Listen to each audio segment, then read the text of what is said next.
The week of, although he didn't ask whether we would speak to his dad, he had been anticipating our weekly call. He was expecting to talk to him about his birthday plans. Thursday, January 28th was the first day of the hunger strike, so we didn't have our call. On Friday, we woke up and I sang Oromo, happy half birthday, and he asked me, Ayo, did Ambo forget my half birthday? I was speechless. I didn't know how to explain to a 4.5-year-old that his dad was on a hunger strike and wouldn't contact us. I began thinking of the thousands of kids in Oromia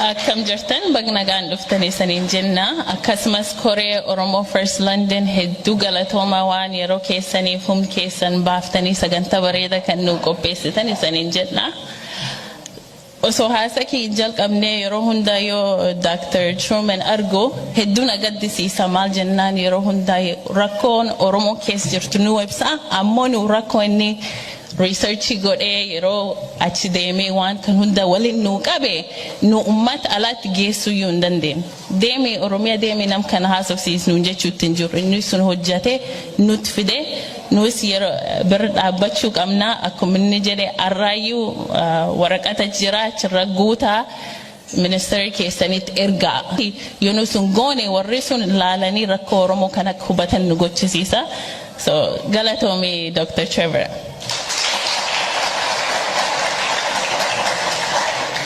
Arra waa'ee caayaa ogeeyyoota Oromoo diqqoo isaniif ibsaa. Caayaan kunini ogeeyyoota hedduu of keessaa qabaata. Ammoo achi jalatti damee dooktarii ijaaramaa, damee injineerota, damee barsiisota kan fakkaatutti jara ijaarama. Akkuma hundinuu argine biyyambaa keessatti barnootaa fi hojiitti milkaa'uu fi nam beekuun barbaachisaadha. Akuma faranjin jettu it's not what you know but who you know that makes a difference. Wanat bet osontane namat betu tir buasi qaba kajed. Namni sun yo namufita sunir cala dachaadhaan si gargaara. Amma fakkeenyaaf gaaf New Yorkitti godaannu Jawar barumsa achi jalqaba.